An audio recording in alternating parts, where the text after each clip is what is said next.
দার্জিলিংয়ের নাম শুনলেই আমাদের মাথায় আসে কিছু চেনা ছবি, যেমন টয় ট্রেন, মল রোড আর কাঞ্চনজঙ্ঘা। সেদিন দার্জিলিং পৌঁছাতে দুপুর হলো।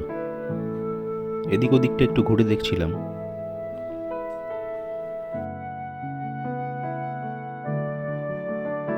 মল রোডে পৌঁছেও দেখলাম সেই চেনা ছবি। কেউ নিজের কাজে যাচ্ছে, কেউ কেনাকাটা করছে, আর কেউ কেউ নিজেদের মধ্যে আড্ডাতে মশগুল।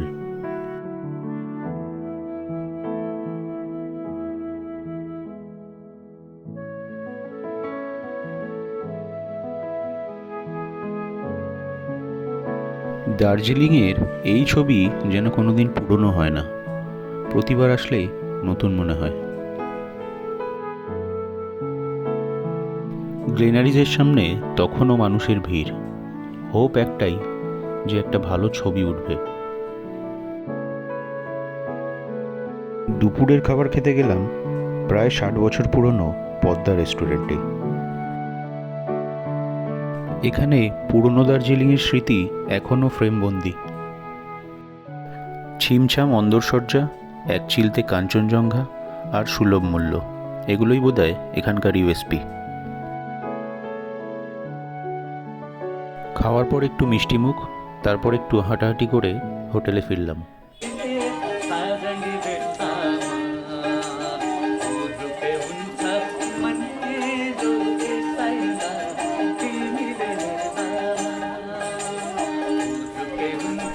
ডিসেম্বরের দ্বিতীয় সপ্তাহ, তাই বড়দিন আসার প্রস্তুতি চলছে। সন্ধেবেলাও দেখলাম আশাবাদী মানুষের উৎসাহে কোনো ভাটা পড়েনি।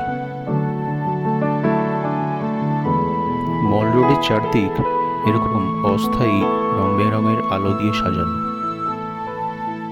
সেগুলোই মানুষ ঘুরে ঘুরে দেখছে আর ফ্রেমবন্দি করে রাখছে। আমরাও তাই করলাম।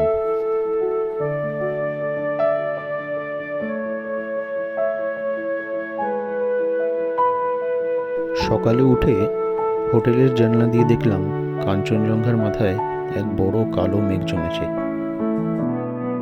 অন্যদিকে পাহাড়ের সারি নির্বিকার দাঁড়িয়ে আছে, আর কিছু পায়রা জলখাবার খাচ্ছে আর খেলা করছে। এসব দেখতে দেখতে চা খাচ্ছিলাম, তারপর বেরোনোর জন্য তৈরি হলাম।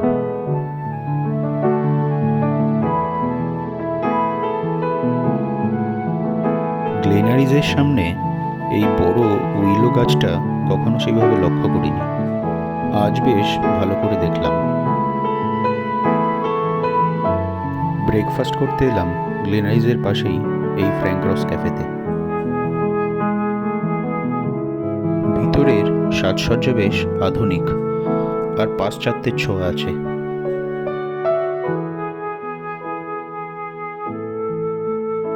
তবে দামের তুলনায় খাবারের মান খুবই সাধারণ লাগলো। খাওয়া দাওয়া সেরে হাঁটতে হাঁটতে এলাম ভানু ভবনের কাছে।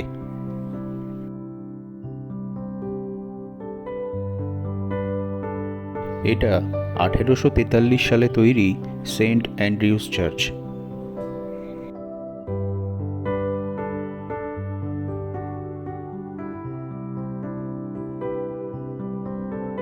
চিড়িয়াখানার দিকে যাচ্ছিলাম, তার আগেই খাঁচার বাইরে এনাদের সাথে দেখা হলো।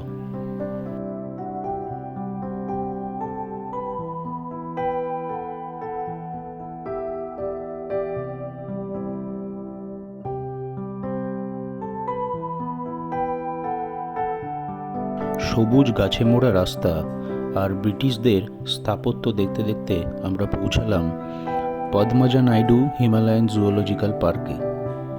1958 সালে তৈরি আর 7000 ফুট উচ্চতায় অবস্থিত এই জুওলজিক্যাল পার্কের মূল আকর্ষণ হল snow leopard, red panda, Himalayan wolf আর সাইবেরিয়ান টাইগার।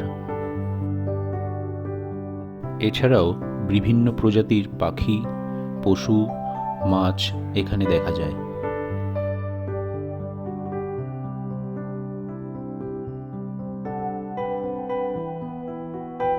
এই পার্কের ভিতরেই রয়েছে হিমালয়ান মাউন্টেনিয়ারিং ইনস্টিটিউট তথা সংগ্রহশালা।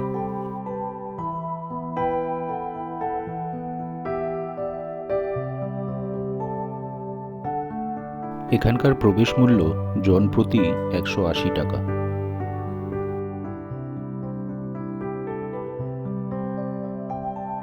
এখান থেকে একটা গাড়ি বুক করে আমরা চললাম টিবেটিয়ান রিফিউজি সেন্টারে।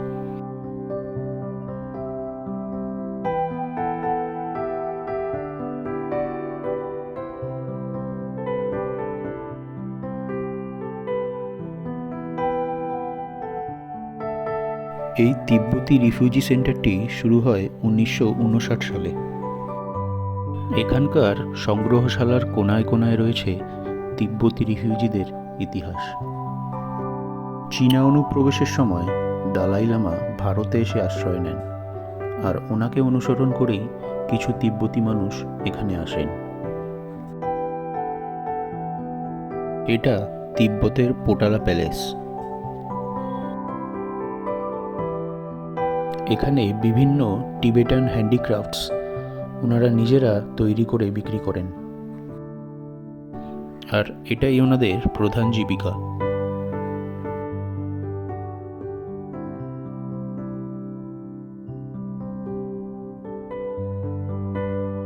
এই টিবেটান সেন্টারের ঠিক উপরেই রয়েছে গ্রামের এক ছোট্ট মনেস্ট্রি।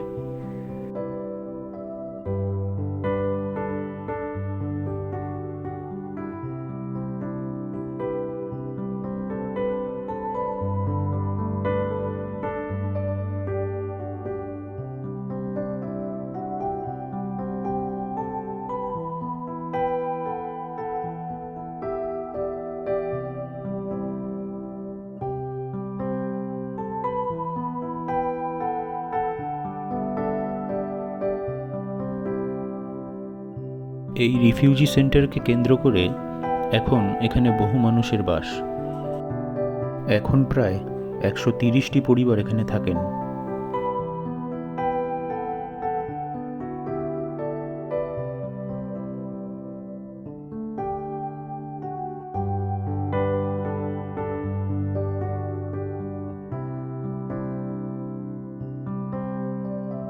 মনেস্ট্রির প্রার্থনা ঘরটি আরও সুন্দর এবং শান্ত।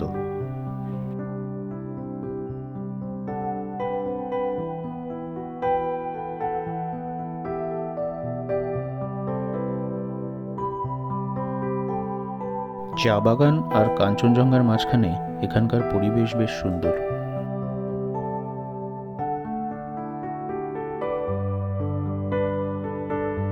এনারা এখানে যাবতীয় জিনিস বিক্রি করেন, তার সম্পূর্ণটাই নিজে হাতেই তৈরি করেন।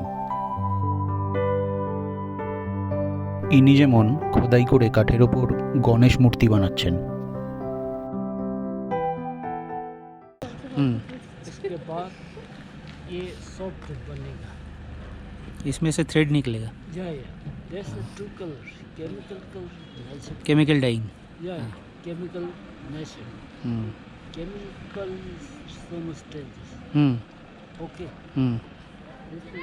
কার্পেট বানানোর জন্য পশুর লোম থেকে পশম বের করা, সেই পশম থেকে উল বানানো, প্রতিটা জিনিসই এনারা নিজের হাতেই করে থাকেন। রিফিউজি সেন্টার থেকে আমরা গেলাম চিত্রে চা বাগানে। এখানকার পরিবেশ আমাদের বিশেষ ভালো লাগলো না, অত্যাধিক জনবহুল। এখানে অনেক স্টল আছে যেখানে চা টেস্ট করানো হয়, কিন্তু আপাতত আমরা মোমো টেস্ট করেই ফিরে এলাম। মহাকাল মার্কেটের বিক্রেতাদের আপাতত স্থানান্তরণ করা হয়েছে ভানুভবনে, সেখান থেকেই কিছু কেনাকাটা করা হলো। তারপর মলে ফিরে গিয়ে বেশ কিছুক্ষণ একটা বেঞ্চে বসে রইলাম।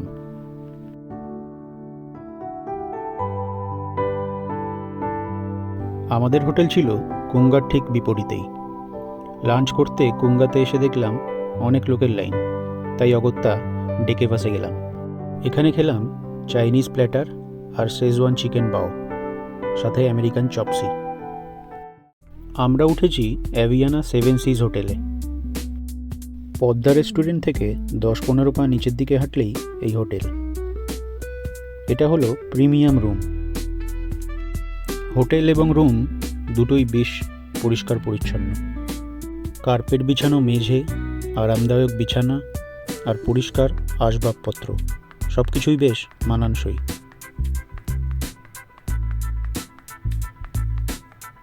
চা কফি খাওয়ার জন্য ইলেকট্রিক কেটেলও রয়েছে। এই ঘরের বিশেষত্ব হলো বিছানা থেকে বসেই কাঞ্চনজঙ্ঘা দেখা যায়।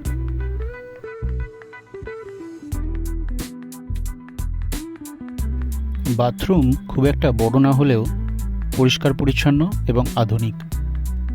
বাথরুমে গিজার, হেয়ার ড্রায়ার, টয়লেটারিজের মতো সমস্ত সুবিধাই ছিল।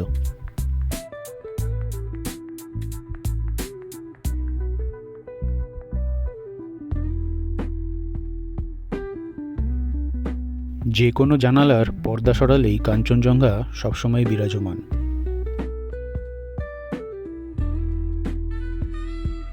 এই হোটেলের ভাড়া লেগেছিল ৩৬০০ টাকা প্লাস জিএসটি, কোনো রকম মিল ছাড়া। এটা রেস্টুরেন্ট এরিয়া।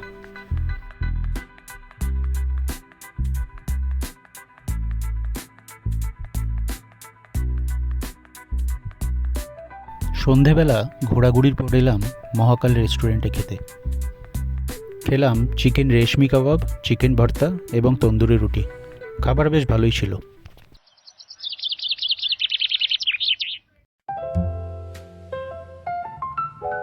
পরের দিন সকালে জল খাবার খেতে এলাম গ্লেনারিজে।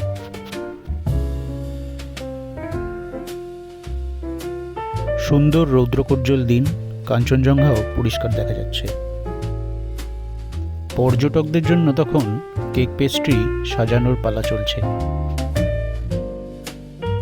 আমরা বাইরের দিকে খোলা জায়গাটায় বসলাম।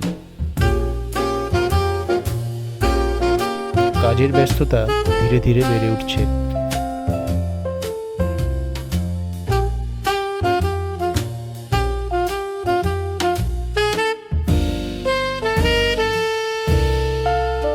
টেবিলে কিউআর কোড স্ক্যান করে খাবার অর্ডার করলাম। স্পেশাল ইংলিশ ব্রেকফাস্ট, সাথে চিজ অমলেট। পরে নিলাম হট চকলেট আর কফি।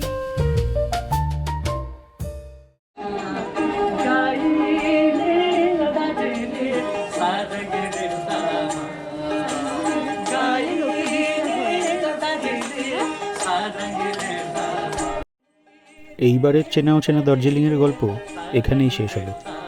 আবারও দেখা হবে অন্য কোনো গল্প নিয়ে।